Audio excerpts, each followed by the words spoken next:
apakah pekerjaan rumah itu wajib istri yang mengerjakan semuanya? Kemudian yang suaminya ngapain ya? Artinya tidak boleh dikerjakan sama suami di saat gitu. Iya.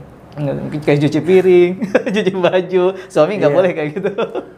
Kira-kira gitu. Sebetulnya kan dalam konteks Islam tidak dibentuk ya, ada dikotomi tugas dalam mengarungi bahtera rumah tangga. Artinya yang sepengetahuan saya tidak ada pembagian tugas itu. Lebih kepada ini adalah kewajiban bersama. Hanya kalau memang berasa dominan para ibu yang mengerjakan pekerjaan rumah, kan logikanya karena ayahnya mencari nafkah di luar rumah.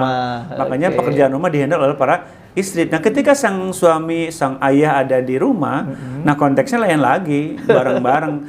Ya, punten ya, semisal Rasulullah menjahit baju beliau karena sobek atau bolong dan belum lihat Aisyah sedang sibuk waktu itu, ya beliau kerjakan. Begitupun para sahabat juga biasa masak, menyapu, itu memang dibangunnya adalah bahwa ini juga harus menjadi kewajiban bersama gitu.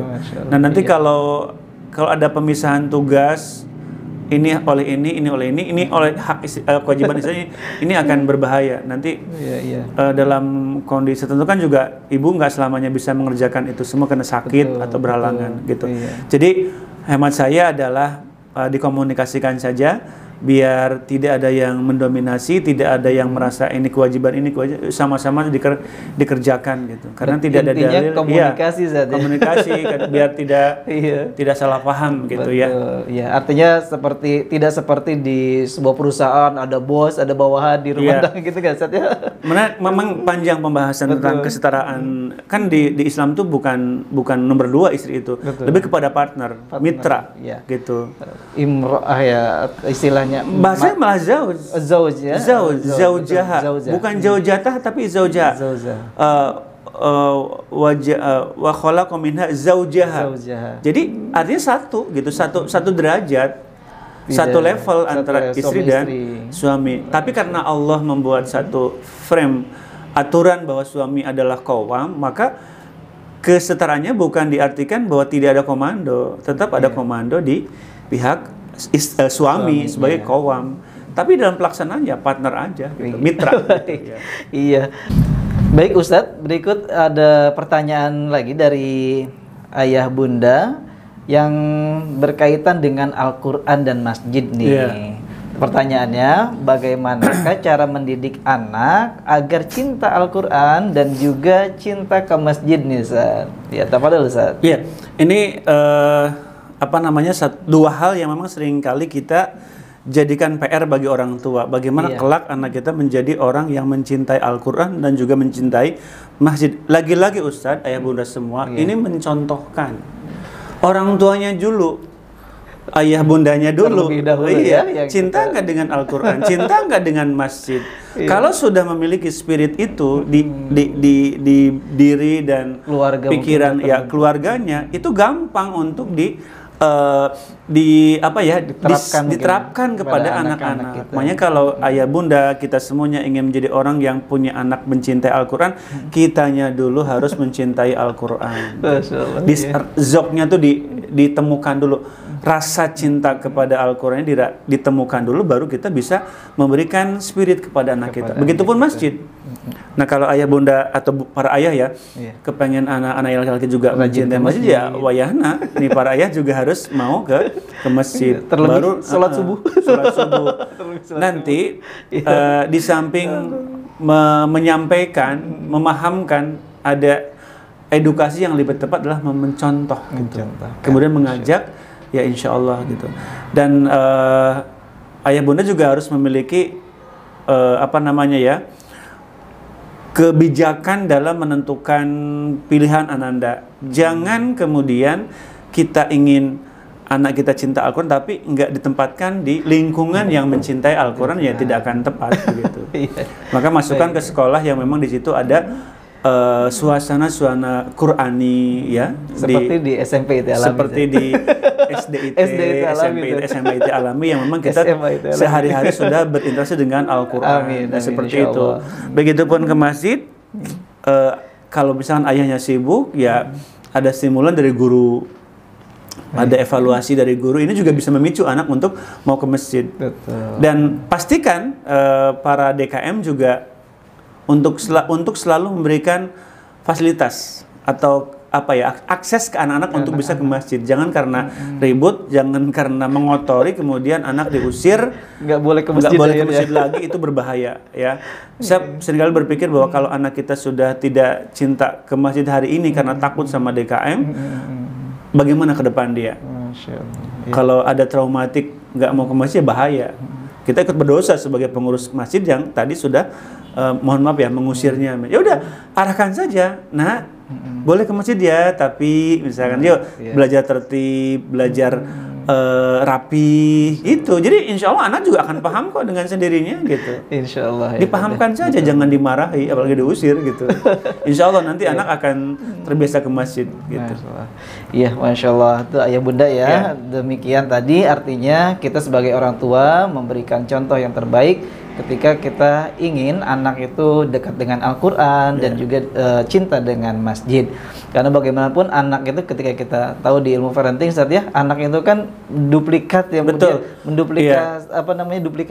duplikasi orang dewasa tua. Gitu ya, terlebih ke orang tuanya gitu kan. Dia mencontoh apa yang dikerjakan orang tuanya. Maka ketika kita sebagai orang tua mencontohkan misalnya sering baca Al-Quran, maka dengan mudah mungkin nanti ya Ustaz ya, untuk mengajak anak cinta kepada Al-Quran dan juga cinta berangkat ke masjid untuk beribadah. Baik Ustaz, terima kasih banyak. Dan ini pertanyaan terakhir Ustaz terkait dengan fikih munakahat juga di rumah tangga.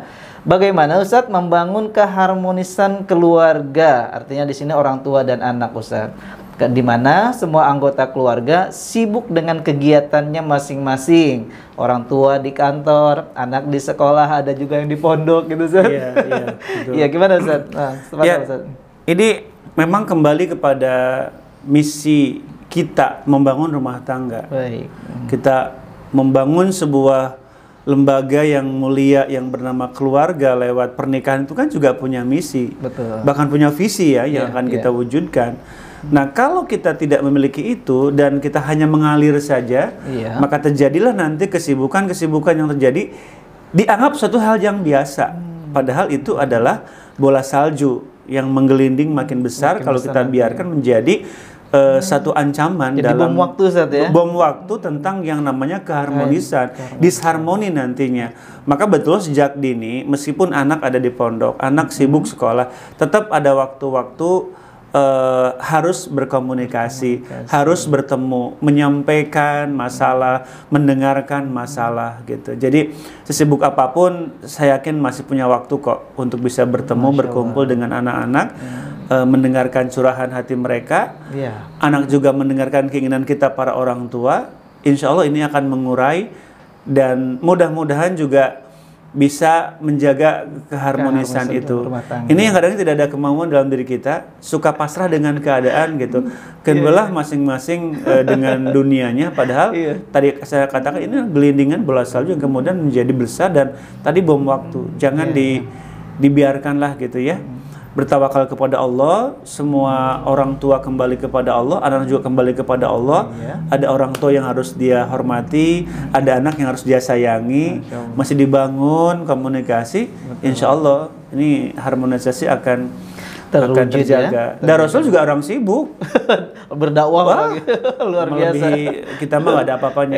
Tapi beliau tuh harmonis dengan semua istrinya, dengan anak-anaknya. Itu luar biasa kecintaan Rasulullah. Makanya ketika libur di rumah itu udah letakkan gadget, ya letakkan semua keinginan untuk hobi-hobi yang mungkin mengganggu dan membuang waktu dan pengertian menghabiskan itu. Ya udah ini quality time dengan anak, dengan keluarga, insya Allah.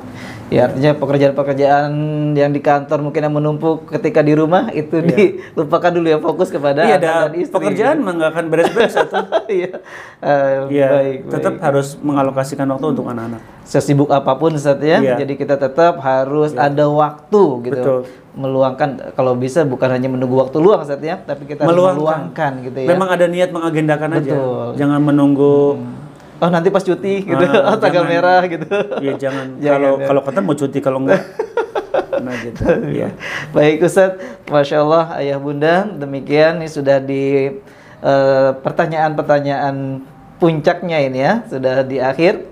Dan tentunya kebersamaan kita sampai di sini.